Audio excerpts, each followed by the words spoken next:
Notamment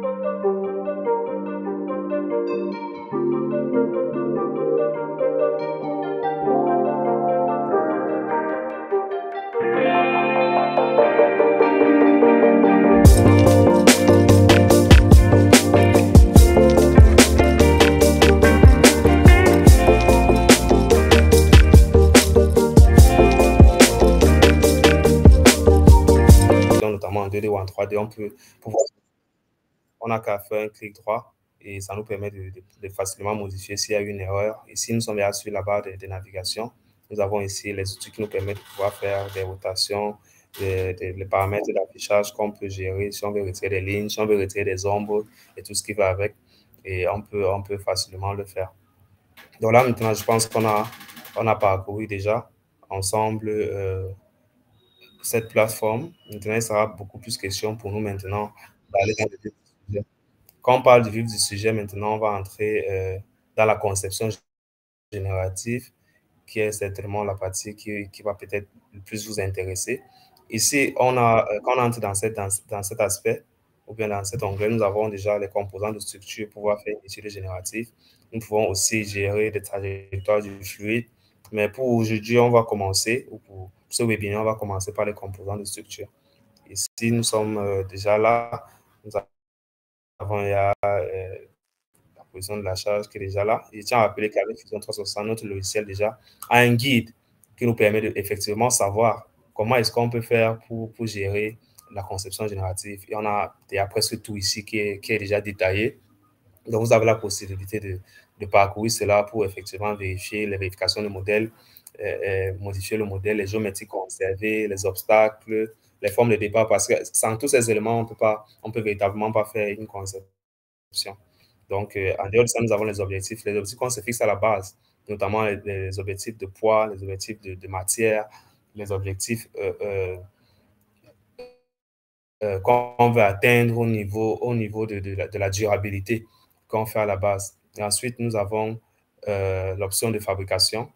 Quand on parle de l'option de fabrication, c'est beaucoup plus les différents outils de fabrication. On va parler ici des différents types de fabrication. On a l'usinage conventionnel qu'on connaît tous, qui est le frisage, le tournage, le perçage, l'alisage et tout ça. Et ensuite, on a aussi les parties non conventionnelles. C'est vrai qu'aujourd'hui, ce n'est pas forcément un cours sur la fabrication. Donc, on va tout simplement poursuivre.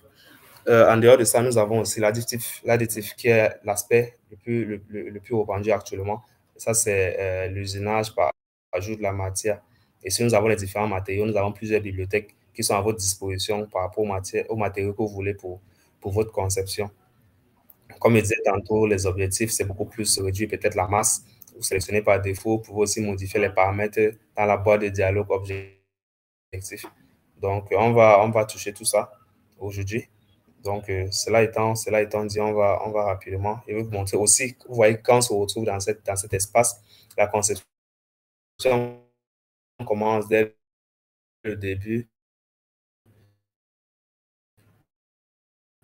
et ça va générer pour avoir une meilleure visibilité. Ça, c'est une conception. On a fait une petite conception. On peut pas le faire ici. Pour ceux qui veulent des cours de modélisation, nous sommes disponibles pour vous aider. Ça, c'est un support mural. Sur ce support mural, vous pouvez l'utiliser soit à la cuisine, soit en atelier, soit à la douche. Et la partie arrière, c'est la partie que vous allez forcément mettre le mur ou visser. Je ne sais pas trop comment vous allez faire votre assemblage. Et maintenant, la partie du haut, vous pouvez juste mettre une boîte à l'intérieur qui vous permettra de pouvoir garder vos petits outils si vous êtes en atelier ou peut-être des cuillères si vous êtes à la cuisine, des brosses à dents si vous êtes à la douche. Donc, comme on disait, on va rapidement entrer dans l'espace du generative design. Donc, on va travailler sur la phase ici. Donc, ici, on va d'abord essayer de faire la projection des différentes phases. Et maintenant, quand on essaie de faire une projection, on a la fonction P, qu'on peut directement cliquer. Il faut choisir des corps. Maintenant, notre corps est déjà sélectionné, notre face est déjà sélectionnée. Donc, on va essayer déjà, on se rend compte que nos différentes faces sont déjà projetées. Toute cette face est déjà projetée. Maintenant, on va essayer de faire un décalage parce qu'on n'aimerait pas que notre intelligence artificielle touche net les points où notre objet doit être posé. Donc, on va essayer de faire un décalage rapide. Donc, ça, c'est le premier. On va commencer par là où on va poser notre boîte. Donc, on va faire cette fonction. On va juste faire un clic droit et on va cliquer sur faire cette fonction pour ne pas aller encore loin là-bas pour chercher. On va faire le décalage sur les trous à 1 millimètre. On a fait sur l'espace triangulaire, rectangulaire autant pour moi, à 3 millimètres. Donc, on va juste répéter le décalage. On clique là sur le troisième trou. On donne seulement décalage à 1 millimètre. On va donc maintenant prendre, quand on prend pour le dernier, on le positionne aussi, on choisit ce trou. On met 1 millimètre de décalage.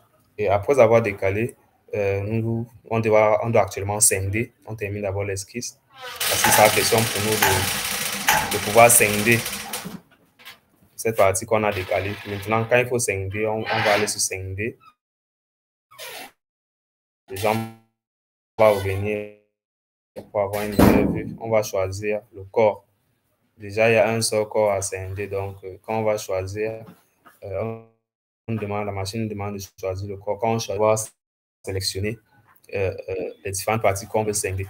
Donc, vous voyez, on va commencer par les trous. On va prendre le premier trou, on scinde directement et on valide. Et on se rend donc compte qu'un deuxième corps a été créé. Vous voyez au niveau du corps, nous avons un corps ici, nous avons un deuxième corps là. Donc, on a la possibilité de pouvoir les modifier à tout moment, modifier le nom pour que ça soit plus facile. On va ouvrir l'esquisse parce qu'on était sur un seul corps, donc l'autre était en mode caché. Donc, on va répéter notre fonction. On va revenir, on va sur le deuxième trou, on valide, on scinde. Ensuite, on va répéter. Scindage, on choisit le troisième trou, on lance le scindage. Pareil pour le quatrième trou, on refait la même chose. On choisit le corps, on choisit ceci.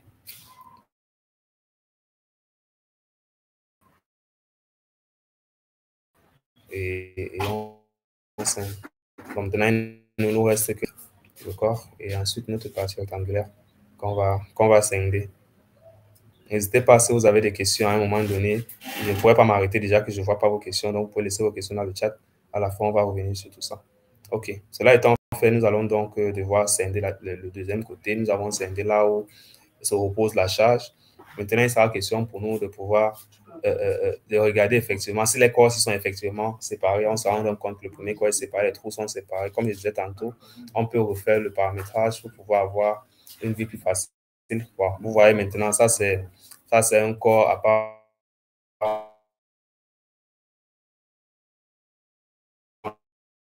Ça c'est un corps qu'on a carrément séparé. Toute cette partie, on va remettre la vie là.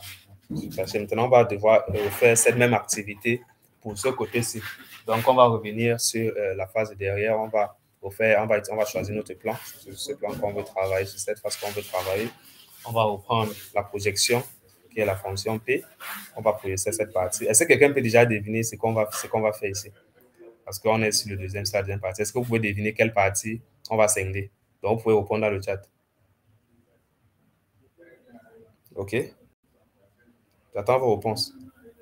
OK, ici maintenant, voilà le corps. Vous voyez donc que cette partie projetée est carrément différente de la première. Donc, elle prend uniquement la phase C. OK, la phase C, tant pour moi. Donc, on va donc maintenant devoir scinder les différents corps et on va scinder où on doit avoir les vis. Mais avant de commencer le scindage, comme on a fait tout à l'heure, on va commencer par le décalage pour se assurer qu'on prend uniquement les points qui sont utiles. OK, on va faire un décalage ici de combien? On va faire 3 mm. OK, on va faire 3 mm, on va faire moins 3 mm parce qu'on est en train de vouloir ressortir. Donc, on va répéter le décalage, on va le faire avec ce deuxième trou. C'est mon orifice. OK, même chose, moins 3 mm. On valide, moins 3 mm. Et ça valide. OK. Cela étant fait, nous avons donc déjà scindé les corps. On reprend au niveau On termine l'esquisse. On part maintenant en 5D, comme on a 5D la première phase tout à l'heure.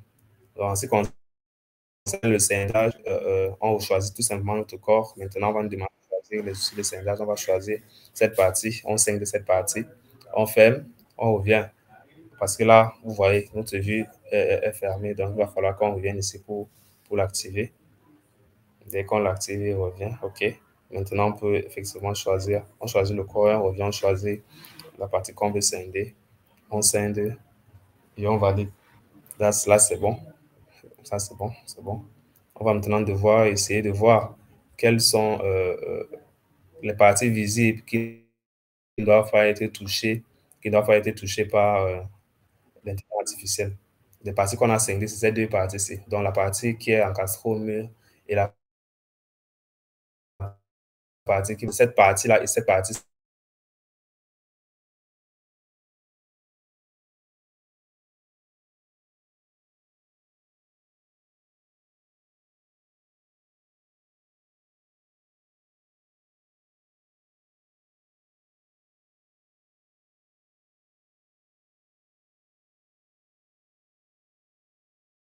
capacité pour voir si ça n'a pas pris notre corps. On se rend compte que notre corps est toujours là. Donc, on n'a pas fusionné les deux. On a eu à créer euh, un nouveau corps. Donc, notre corps, effectivement, est toujours là. Donc, à partir Monsieur, d'ici, monsieur Cyril, on vous a perdu un moment, hein. Je crois que vous étiez tout seul, on vous a perdu. Donc, j'espère que tout le monde vous suit. On vous a perdu quelques minutes là tout à l'heure. désolé. OK. Bon, je croyais que c'est ici qu'on s'était arrêté.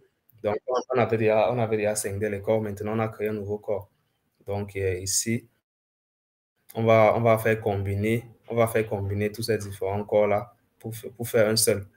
Donc, toute cette partie qu'on avait d'abord gardée, cette nouvelle partie qu'on a créée, on va, on va combiner cela. Donc, on a choisi 8 corps. Vous avez vu ici, à gauche, là, on a pu renommer notamment les différents trous qui nous permettaient de pouvoir mieux identifier les différentes options qui sont là. Donc, on va continuer.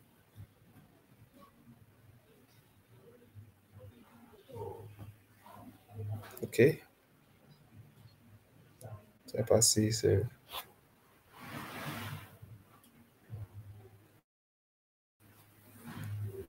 Comme je disais tantôt, s'il y a des questions, s'il y a des préoccupations, si vous avez des difficultés, n'hésitez pas. N'hésitez pas, le chat est là. De s'est arrêté à un moment donné. OK. Ici, maintenant, on va conserver nos outils et on va valider pour pouvoir continuer notre travail. OK. Cela étant validé, on se rend compte que, bon, effectivement, on a eu à assembler nos corps. Nos différents corps sont toujours là. Nos différents espaces qui ne doivent pas être touchés sont toujours là. Donc, c'est un peu ça. Maintenant, on va rentrer pour refaire le contrôle d'opacité. On va remettre ça à 100%. On va essayer de faire une analyse pour effectivement voir l'analyse de la section. Donc, on va essayer de couper vers l'intérieur. Vous vous rendez compte, comme on est en train de couper, ça veut dire que nos surfaces sont effectivement bien encadrées dans la matière là. Donc, il n'y a pas de peur. Notre conception est toujours là. Donc, après avoir fait cette analyse, il va donc falloir qu'on se lance directement dans notre espace de conception générative où on va pouvoir aborder la dernière étape de notre conception. OK. Cela étant fait, nous allons donc le remettre à 40%. Et, OK. D'accord, il est là.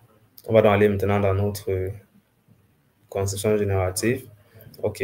Étant ici, on va aller directement sur structurel. On va occuper notre pièce, notre conception qui est déjà là. On va pouvoir poursuivre. Comme je disais tantôt, on commence déjà, il y a l'étude, il y a modifier le modèle, il y a l'espace de conception, il y a les conditions de conception, il y a tout. Vous voyez, les géométries conservées qu'on a eu plus tôt, en principe, ce sont les géométries qu'on a décidé de ne pas toucher. Ce sont les géométries qui sont en vert, les géométries d'obstacles, les géométries qui sont en rouge. Et maintenant, on a les formes de départ qui sont en jaune. Donc, ici, si on doit modifier le modèle, il n'y a pas de problème, on peut rapidement modifier. Maintenant, on va essayer rapidement d'aller dans les géométries conservées. Comme je disais tantôt, il y a plusieurs géométries. Ici, on va beaucoup plus travailler les trois premiers. Ça, c'est les conditions de conception. On a les contraintes structurelles, on a les charges structurelles qui peuvent entrer, qui entrent dans cette partie. Nous avons les objectifs, comme on parlait un peu plus tôt. Nous avons les matériaux, dans les choix des matériaux. Et maintenant, ça, c'est la partie générée, qui est gérée par l'intelligence artificielle. Et à la fin, on a exploré pour pouvoir effectivement voir ce que ça a pu nous donner. Donc, maintenant, on va rapidement commencer avec les géométries conservées. Ici, quand on parle de géométrie conservée, c'est cette partie-là que la conception n'est pas supposée toucher. Donc, on va d'abord cacher le dernier corps qu'on a mis un peu plus tôt pour pouvoir travailler effectivement avec eux, pour pouvoir mettre en évidence les parties des géométries conservées. Donc, là, on va se sélectionner. Quand on clique déjà sur géométrie conservée, on va donc devoir cliquer les différents corps qu'on veut conserver. Maintenant, dès que c'est bon, on clique seulement sur OK et on se rend compte que ça passe directement au vert. Donc, la machine, maintenant, à ce niveau, sait déjà que cette partie-là, il ne doit pas les toucher. Maintenant, les géométries d'obstacles, ce n'est pas trop important dans l'aspect du generative design. Maintenant, les formes de départ, maintenant, la machine veut savoir quelle est la forme qui était à la base. Est-ce que c'est cette forme-là que tu veux qu'on retire? Est-ce que c'est cette forme-là qu'on doit essayer de trouver une solution pour effectivement pouvoir diminuer son poids et tout ce qui va avec? Donc, on va tout simplement venir choisir la partie qui n'est pas la partie conservée, qui est donc tout simplement la partie qu'on va devoir mettre de côté. Bon, ça, c'est la partie du départ, autant pour moi. Donc, cela étant fait, comme je disais tantôt, de la gauche vers la droite, donc vous pouvez imaginer ce qu'on va toucher maintenant. On sera au niveau des conditions de conception. On va commencer par les contraintes structurelles. Et là, quand on parle de contraintes structurelles, on parle ici déjà de pouvoir bloquer les degrés de liberté. Ici, cette partie, on va travailler avec les types fixes. Maintenant, on va choisir les cibles. On va choisir les cibles. On veut que ça puisse bloquer sur plusieurs axes. Donc, on va commencer ici. On va choisir cette extrémité. On va bloquer aussi ici. Donc, on va bloquer la partie qui sera sur le mur. Donc, la partie qui sera encastrée sur le mur. Donc, déjà, lui, on va bloquer tous ses degrés de liberté. Parce qu'à ce niveau, lui n'a pas besoin de bouger. Déjà qu'il est placé fixe sur le mur. Donc, c'est un support mural. Donc, c'est un peu ça. On va aussi bloquer ici. On bloque ici. Oui, on a bloqué 6 déjà. On va retourner. Oui. On va bloquer ici. Et on va aussi bloquer ici.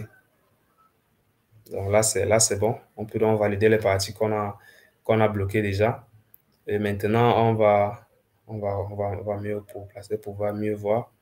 On va aller sur les autres conditions. Maintenant, on va pouvoir faire les charges structurelles. Maintenant, au niveau des charges structurelles, c'est là où les charges pèsent le plus. Bon, on peut mettre la force, les pressions, les moments, mais on va d'abord mettre juste des forces aujourd'hui. Maintenant, on va devoir sélectionner les cibles. Maintenant, la machine de DAC, on peut sélectionner l'emplacement. Ça peut être une face, un arrêt ou un sommet. Donc, on va choisir cette façade-là, choisir ce côté-là. Donc, vous voyez comment les charges s'appliquent. Ça s'applique déjà. Bon, les directions des charges, ce n'est pas déjà les charges parce qu'on n'a pas encore placé une charge réelle. Donc, ici aussi, on va devoir choisir tous les côtés qui vont intervenir sur les charges. Donc, on va bloquer ici. On va sélectionner là. Et on va un peu tourner la pièce. En haut de la pièce. Ici un peu. OK. On bloque là. On met aussi là. Et bon, là, on a choisi 7. Je pense en principe, il devrait y avoir 8. Donc, la dernière face, on va cliquer dessus. OK. Elle est là. OK, on la sélectionne. Maintenant, on se rend compte qu'au niveau de l'orientation, les charges seront placées sur la verticale. Donc, il va falloir à nos charges. Donc, ici, à ce niveau, il est placé. On mettra sur l'angle des Y moins 90 degrés qu'on sache que les forces sont appliquées vers le bas. Et ici, on va mettre une valeur arbitraire, disons 40 newtons. Donc maintenant, on va valider. Donc, on se rend compte qu'on peut aussi, on peut avoir plusieurs charges structurelles parce que ici, même au niveau des trous, on peut aussi mettre d'autres charges. Genre, on peut peut-être placer un tournevis et ceci, cela. Donc, là-bas aussi, il y aura des charges qui vont forcément intervenir. Donc, ici, on va donc devoir choisir. On va prendre au niveau des trous. On va choisir ce trou-là. Ensuite, ce trou. Ça, c'est le troisième. Et enfin, le dernier qui est là. Vous voyez déjà, il y a d'abord des angles sur nos charges. Donc, les charges ne sont pas toujours sur la verticale. Il y a des angles qu'on peut attribuer à nos charges, mais en mode expérimental, on n'a pas besoin de faire cela maintenant. Donc, on va mettre les charges. Vous voyez, il y a des angles qu'on peut mettre là-bas. Bon, ici, on va roter, que ça soit tout droit. Bon, nous sommes à moins 45 degrés. Donc, les charges sont bien représentées. Donc, ici, on va remettre notre force qu'on a mis un peu tout à l'heure, 40 newtons. OK. Cela étant fait, maintenant, nous avons déjà de 1, géré notre espace de conception. Nous avons géré les conditions de conception. Maintenant, on va arriver sur la partie des objectifs et la fabrication. Vous voyez donc, il faudrait qu'on puisse, on avance, comme je disais tantôt, de la gauche vers la droite. Donc, au niveau des objectifs, nous allons d'abord entrer d'abord dans notre espace de conception pour pouvoir effectivement savoir on travaille avec quel matériau, quel était le poids de notre matériau. Maintenant, pour savoir quand cette fonction sera finie, est-ce qu'effectivement il y a eu une différence, est-ce qu'il y a eu augmentation, est-ce que ça a plutôt diminué et tout ce qui va avec. Donc, à la base, il faudrait d'abord qu'on puisse gérer cet aspect-là qui est les propriétés. Donc, on va aller dans les propriétés. Maintenant, ici, on a l'air, on a la densité, on a la masse, on a le volume, on a la matière physique qui est l'acier et on a son apparence. Donc, ici, on se rend compte que la masse de notre outil, de notre conception à 2145. Relevez la valeur, s'il vous plaît. 2145 grammes. Donc, déjà, on va essayer de changer cette matière. Au lieu d'utiliser de l'acier, on va utiliser de l'aluminium. Donc, on va essayer de regarder au niveau de la matière physique. On va essayer de changer. Je tiens à rappeler que dans cet aspect, dans cette partie, nous avons plusieurs bibliothèques. Quand on parle ici des bibliothèques, c'est les bibliothèques des matières. Nous avons notamment 3. Ici, il y a la bibliothèque des matériaux de fusion, il y a la bibliothèque de fabrication additive, la bibliothèque des matériaux non linéaires de fusion toujours. Donc, on va prendre la bibliothèque des matériaux de fabrication additive. Donc, ici, il y a plusieurs matériaux. Donc, on va prendre cet alliage d'aluminium qu'on va rapidement poser sur notre pièce. Maintenant, pour pouvoir le donner, cette matière, on va juste porter. Donc, c'est juste un clic droit. Un clic gauche, autant pour moi, on dépose sur la matière et on se rend donc compte qu'on a déjà changé de matériau. Aussi simple que ça. Vous voyez, c'est un logiciel vraiment, vraiment facile à utiliser. Donc, OK. Déjà, on a nos différents des parties qu'on a préservées déjà qui sont bien là. On va encore essayer de regarder les propriétés maintenant. On se rend donc compte qu'on a changé et l'acier qui était à 2145 grammes est déjà descendu à 729 grammes. Déjà à cause du choix du matériau. Donc, on a déjà pu gagner plus de 1400 grammes qu'on a déjà pu préserver. Donc, ça, c'est une bonne nouvelle pour la nature. OK, on pourra donc entrer dans notre conception générative. Quand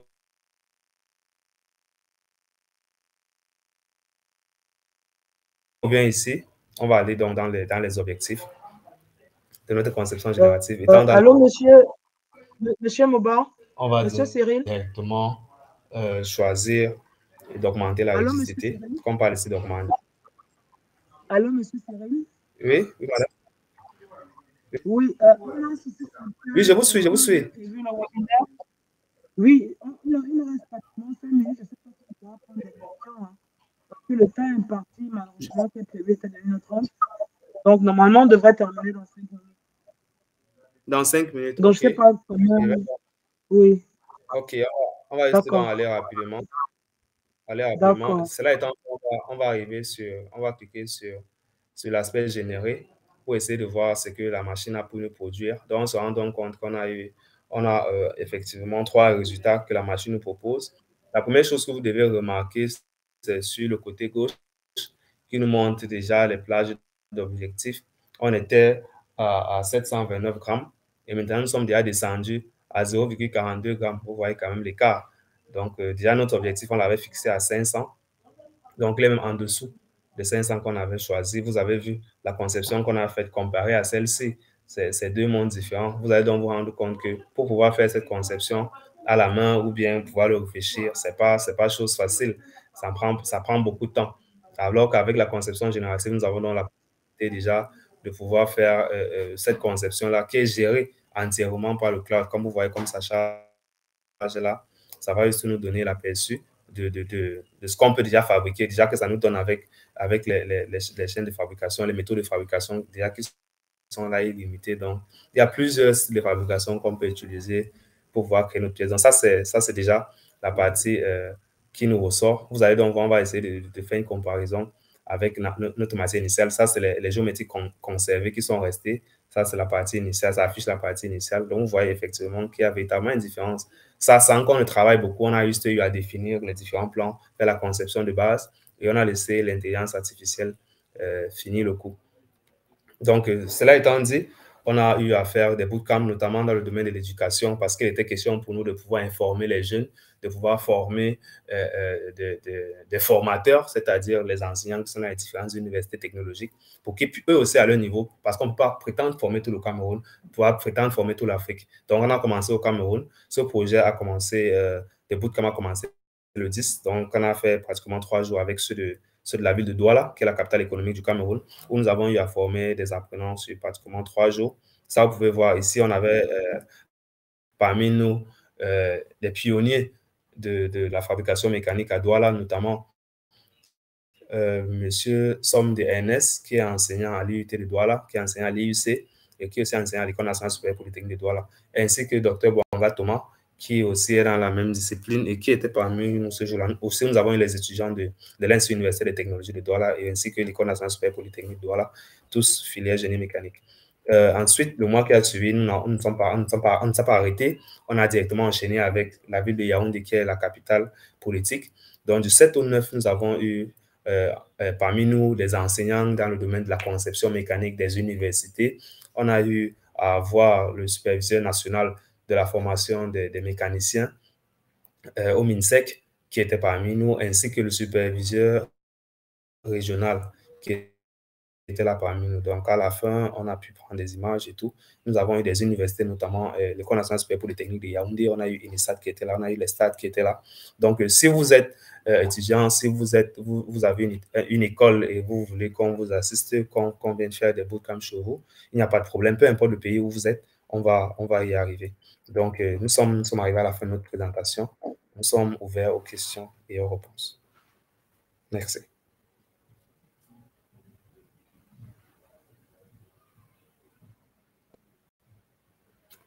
Est-ce qu'il y a des questions?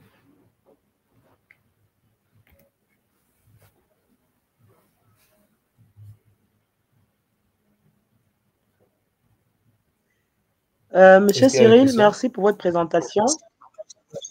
Merci pour votre présentation. On va donner la plateforme à... C'est vrai que le temps imparti est déjà passé, mais on va encore donner quelques minutes avant que la plateforme ne se ferme. Merci à toutes les personnes qui sont arrivées aujourd'hui.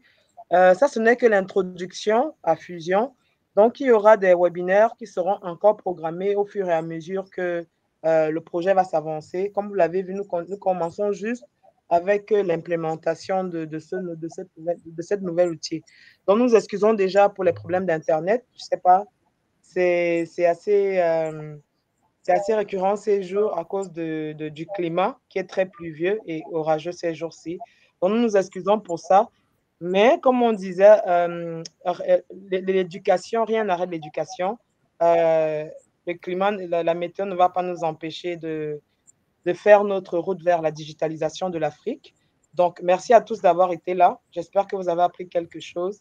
N'hésitez pas à nous écrire ou à nous contacter si vous n'avez pas compris quelque chose ou si vous avez envie d'en apprendre un peu plus. Nous sommes disponibles pour tous. Merci. Merci à tous d'avoir participé à cette formation et à ce webinaire. Et on se voit la prochaine fois.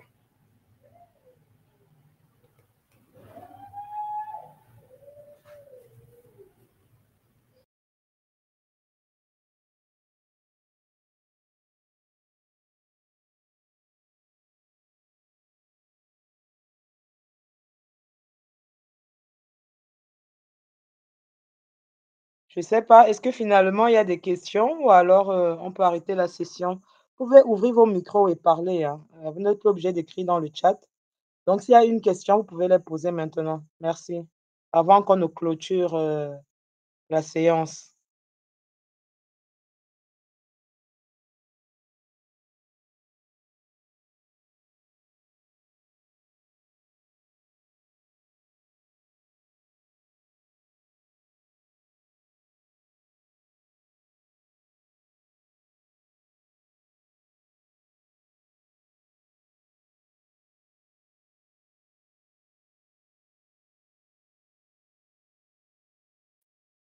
Monsieur Paul, oui, vous aurez l'enregistrement par mail du webinaire, ne vous inquiétez pas. Je ne sais pas, je vois monsieur ou madame Ebenezer, monsieur James, monsieur Kokam. Est-ce que vous avez quelque chose à dire? Monsieur Paul, vous aurez l'enregistrement, ne vous inquiétez pas. Monsieur Parfait Imele, vous avez quelque chose à dire? Vous avez tout compris? Je vous en prie, monsieur Paul, je vous en prie. Bonsoir à tous. Bonsoir, monsieur Parfait. Oui, pour ma part, je n'ai pas vraiment de questions. Je vais juste dire merci à M. Cyril Moba pour la présentation. C'était vraiment instructif. Et de là, j'ai beaucoup appris. Et j'espère qu'à la suite, il y en aura des demandes d'autres. Merci. Merci, monsieur Parfait. Est-ce que quelqu'un d'autre voudrait prendre la parole? Monsieur Ebenezer?